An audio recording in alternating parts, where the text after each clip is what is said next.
Now, instead, we're seeing tens of thousands of indie creators that are going to crowdfunding platforms and producing extremely good quality games, and it's much more difficult for Wizards to pinpoint, or any big corporation, just using Wizards in particular, but any of these bigger corporations to pinpoint which of these is actually their competition.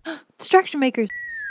So we recently had a video talking about kind of reminiscing on some past card games, and I think that's maybe had us reflect a little bit on where the industry currently is at in this current sort of TCG bubble that we're existing in, and how times are different. And also like where things could go from here, right? What is the potential for the moment that we exist in? It used to be that sort of back in the olden days, before the internet really has become what it is now, publishers like Wizards of the Coast or any of the many others that used to exist, you would create a game and then you would pitch it to them. And this still does happen. Don't get me wrong. There's still plenty of game publishers out there. It still works this way. You'd pitch them this game and then they would sort of like buy it from you, and then they would figure the art out. They would come up with the theme and all the stuff, and then the game would be published, and maybe it would work, maybe it wouldn't. And publishers in that era, this is probably part of why we saw so much more diversity out of these sort of mainstream players at the time, is that similar to the publishing industry, these game publishers, the book publishing industry, these game publishers would publish a lot of games, and it was only a very select few that actually would like be very successful and sort of pay for all the rest of that risk. And so by the time that publishers in the 90s and 2000s were starting to kind of get going, I think that there was still at that point more technological advancement. There's more of these opportunities for these manufacturers to go and create these products for people. And we saw a lot of innovation, a lot of people that were chasing that next big thing at that time, right? Because there were some things that were hitting big, but I felt like there wasn't like a behemoth yet that came out in that era. Yeah, well, Pokemon and Magic and Yu-Gi-Oh! And things were big, but I think that, it's a whole different magnitude now, right? And we're going to get into some of the ways that we think that sort of power structure is kind of eroding, and we're seeing things change and shift. But when these sort of publishers sort of like were taking these risks on these games, don't get me wrong, there were definitely some early emergent ones like Magic and D&D that Wizards of the Coast was able to sort of bring in-house, and those have continued to succeed. There's, sometimes they have gone through periods of turbulence, but by and large, they've been very successful. And I think in the way that the games work slightly differently than the publishing industry, because like, okay, if you're publishing books and you're making sequel after sequel after sequel after sequel, I think you end up with kind of diminishing returns, where it seems like Magic, kind of D&D, but Magic more so, with each set that has come out, it sort of gives them an opportunity to continue to grow the audience. And I think that players, if they're akin to readers in this instance, are hungry for more and more cards. Yeah. Whereas I think if, you might end up at a certain point with diminishing returns in the publishing industry, where you might need to like, okay, we've done so many sequels of whatever this book is that now we like, okay, it might be the same author, like a Stephen King or something, but we're going to need to have like a different antagonist, right? I think even previous models of games at that time were probably on this sort of a little bit more old school expansion model, right? Where you'd have the game come out, but then you'd have an expansion that is just a complete add-on to the game. It's not a new game itself, right? And that's what most games do nowadays, where an expansion is almost its own standalone game, pretty much, in order to try and curb that diminishing returns problem. And I think, during that time period, I think it was a bit easier for companies to see who their competition was. And this is, I think, one of the biggest things that's beginning to change. Questing Beast has a great video with Mike Merles, who helped design 4th and 5th edition Dungeons and Dragons. And they're sort of talking about even as early as that, or as recently as that era, Wizards was able to sort of like pinpoint their competition a lot more clearly in terms of, at that time when D&D was shifting from like 3.5 edition to 4th edition, and 4th edition was a bit of a miss generally. And there was a period of time there where Pathfinder eclipsed Dungeons and Dragons for a period of time. It was more popular. And then, that sort of led to them reevaluating what worked and what didn't with 4th edition, and then eventually releasing 5th edition. But even in that era, it was easier for Wizards to point to Pathfinder and say, okay, this is our direct competition. What do we need to do to beat Pathfinder? Yeah. Now, instead, we're seeing tens of thousands of indie creators that are going to crowdfunding platforms and producing extremely good quality games that should theoretically, in the olden days, have gone through a publisher. Now they're being self-published. They're being almost created whole cloth by these indie creators. And it's much more difficult for Wizards to pinpoint, or any big corporation, just using Wizards in particular, but any of these bigger corporations to pinpoint which of these is actually their competition. Right. Where previously, it's not that Pathfinder or D&D were the only tabletop RPGs, but they were just the biggest, right? Sure. And then you still had, other ones like GURPS and so on that Rifts, had their GURPS. Right. They all had their own slice of the pie, basically. Yeah. But yeah, what we're seeing now is because the access to being able to manufacture these games, access to this technology is so much more accessible. We're seeing a lot more creators go the self-publishing route through these crowdfunding organizations usually. And I think that what's a shame is that at least through the publishing route, the publisher obviously wants that thing to do well, so they're going to invest a lot of marketing budget, right, to make sure that that's seen and has an opportunity to sort of work its way up. Ideally, a certain amount, right? Hopefully, but they're going to cut it off pretty quickly after they're like, we're not seeing the results immediately. But I think that that's right now probably the biggest maybe downfall or hindrance of some of these indie projects is that a lot of these projects are being made, so many that like you can't even fathom, right, how many different games are going to be on the market in this way. But they just don't have that same level of reach, right, as a lot of these other large corporations have, or back in the day, those corporations would have given those opportunities to them. Well, we'll come back to that a bit, but like that reach for an indie creator is less of a necessity, is part of it too, is that minimum viable audience, which we'll come back to as a concept in a little bit, but like that's all you need, right? You don't need to do magic numbers. You don't need to dethrone magic. You just need to find what that number is that sustains you. And then sort of like lets you just continue to make like more iterations on the game or a new game or whatever it is, right? Assuming that you don't want to try and eclipse magic, right? If your goal is not to be one of the heavy hitters on the market, which probably should not be your goal right off the bat. So before we get it more into like the sort of indie creators side of this, I think it's important to understand that like the success of Magic is sort of like a gateway to the success of all of these other games, right? It's that Magic and other large players in the scene, having them around is just sort of like raising the awareness of TCGs or card games generally, which I think is sort of that rising tide sort of raises all ships philosophy, right? In that, like we said, you don't necessarily need to like think, well, I'm competing for Magic for these players, but you do need to wrap your head around like, what am I offering that's different than Magic? The biggest hurdle, I think, for any TCG on the market is just to get people invested enough to get like a deck and then hopefully have players to play with. And Magic, and in particular recently with Commander, I think is creating such an easy gateway for people to go and play with their friends in this sort of free-for-all environment that I think is acting as a really great gateway for all of these other TCGs because they've gotten over that first hurdle, which is that discomfort of buying a deck and trying this new kind of complex game. Right, or that these types of games are intimidating or, right, yeah. And it does potentially work both ways, kind of, that if like you're sort of introduced to these kind of card game-esque games through a board game route, it might inevitably lead you to Magic, potentially, but, theoretically, there's an ecosystem that can exist there where you don't necessarily, like, it's not a zero-sum kind of scenario, right, where we're sort of like focused on, okay, well, this is the biggest player in the room, and we might as well not even try because we're never going to be the size of Magic. What's kind of led to this scenario is the ability, you mentioned earlier, of like the accessibility to smaller teams for not only the manufacturing but also for the funding.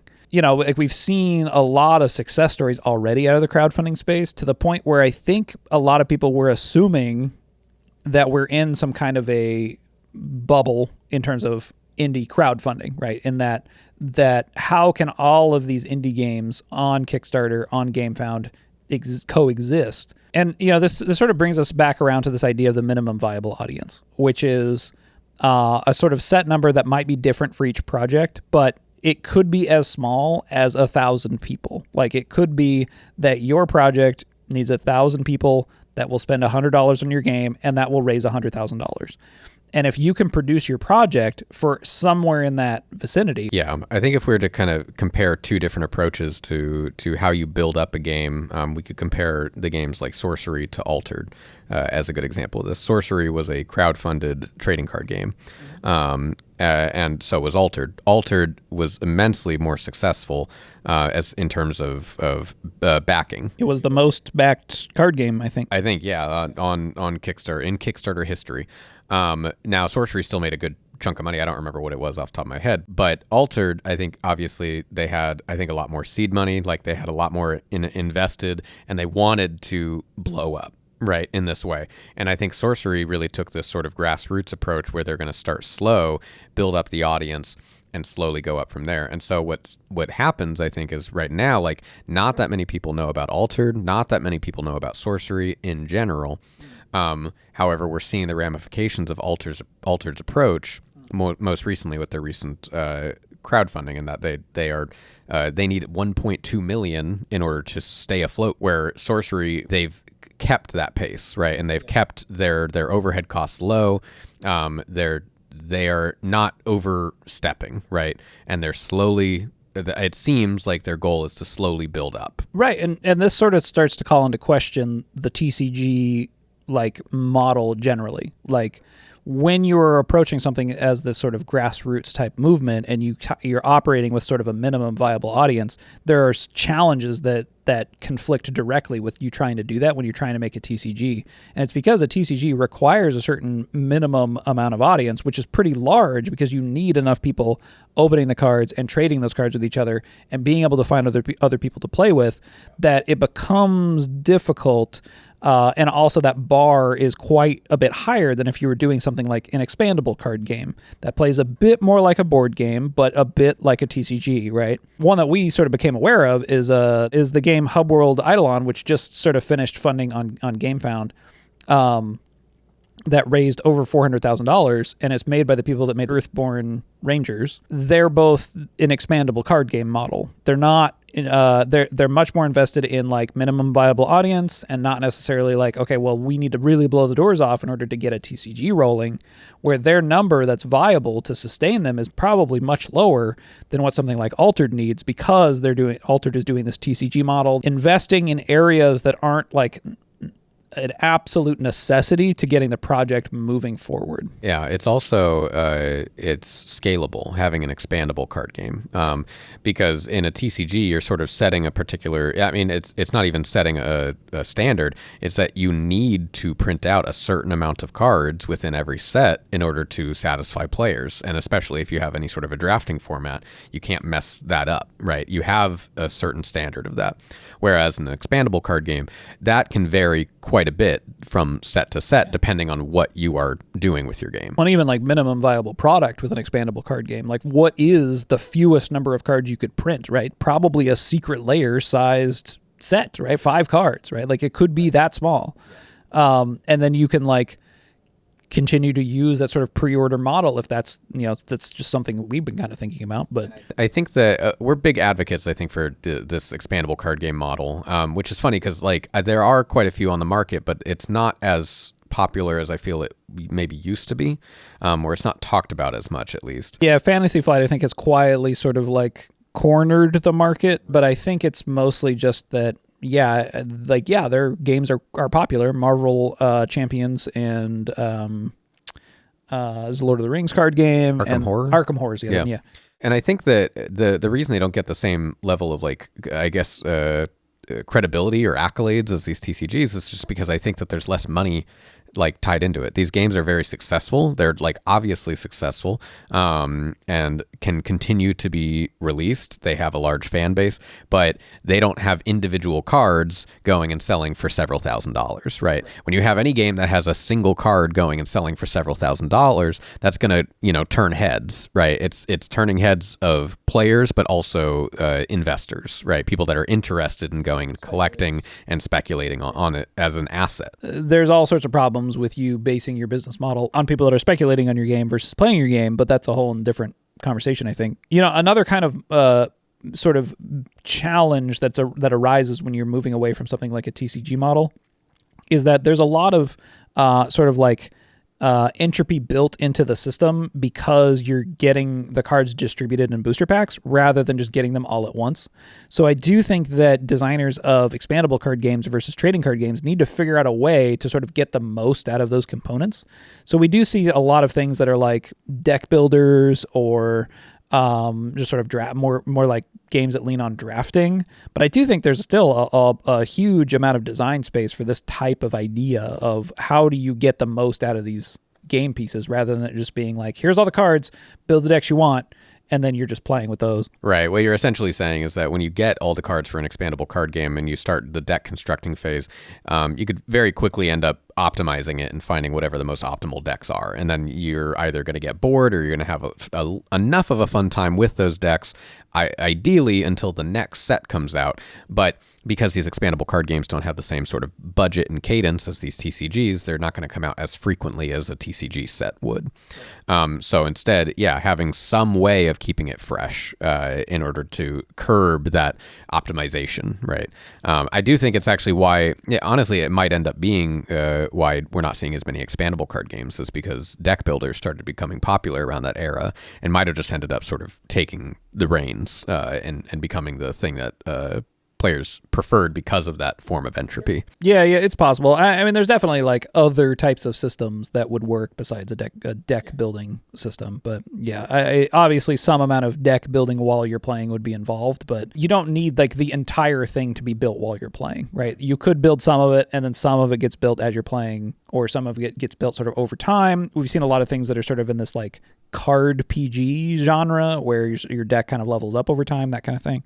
But yeah, basically this is where I think the one of the biggest points of innovation is how are you going to create a system of entropy that gets the most out of those game pieces. The other issue that I think plagues expandable card games in comparison to trading card games is that you don't have the sunk cost fallacy, essentially, with trading card games. And that, like with trading card games, the more that you are investing in it, the more likely that you are to continue investing in that. Whereas in an expandable card game, once you buy the box, you could be satisfied with that box. You could view it as like, this is the whole game. Right. I don't need to keep adding to it. Sure.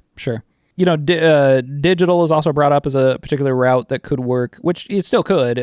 For whatever reason, I'm not exactly sure why, but it seems like video games don't crowdfund quite as well as what other games do, and some of them have worked out, but I think it probably has to do with like ballooning the scope, right? A lot of times with like a tabletop crowdfunding situation, you'll develop basically the whole game, besides maybe all of the art, but you need to at least commission some of the art, and you can sort of present an almost finished product, but and then people are essentially sort of just pre-ordering that. Yeah. Where with a video game, that at that point, once you've already done that, then it's like the game's done, you can just release it. Like, right. You don't necessarily need to crowdfund it at that point, right? So, I think you're right. I think that when video games are marketed in crowdfunding space, it's very good. It's easy to make video games look impressive, but it could be barely even started, right? And still have a lot of development time, and it's just really hard to determine that. But you see a full finished product in a product shot. You see people playing the game of a tabletop game in a Kickstarter, and like, well, the game's done. The game's basically done. Yeah.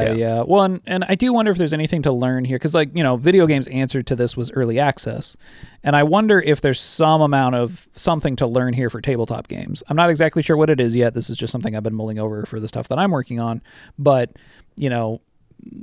there could be something here with allowing players into your game to sort of helping test it and get them sort of into the ecosystem early as you develop the game over time alongside these sort of contributing sort of players. We have seen some game designers sort of starting Patreons and things to sort of have people support them as they're working on games, but I do wonder if there's a sort of early access tabletop model that is a possibility here. It's almost like a smaller form of what Magic did by releasing Alpha the way that they released it, right? Where it's like technically that is like an official part of the game, but it was needed in order for them to work out the kinks before they worked into, the next set. Yeah, so I think, the forces that we're dealing with now, I think are considerably different than the last TCG bubble. I think that the innovation is still there, but I think it's harder to find. And there's so many games, but to come back to this idea of sort of minimum viable audience, I think if you scope your project correctly, you don't even really need that many players to get the game out the door and get it made. It's funny because it simultaneously makes it feel as if there's not a lot of innovation happening on the market, but it's also creating the most possible innovative space for these indie designers.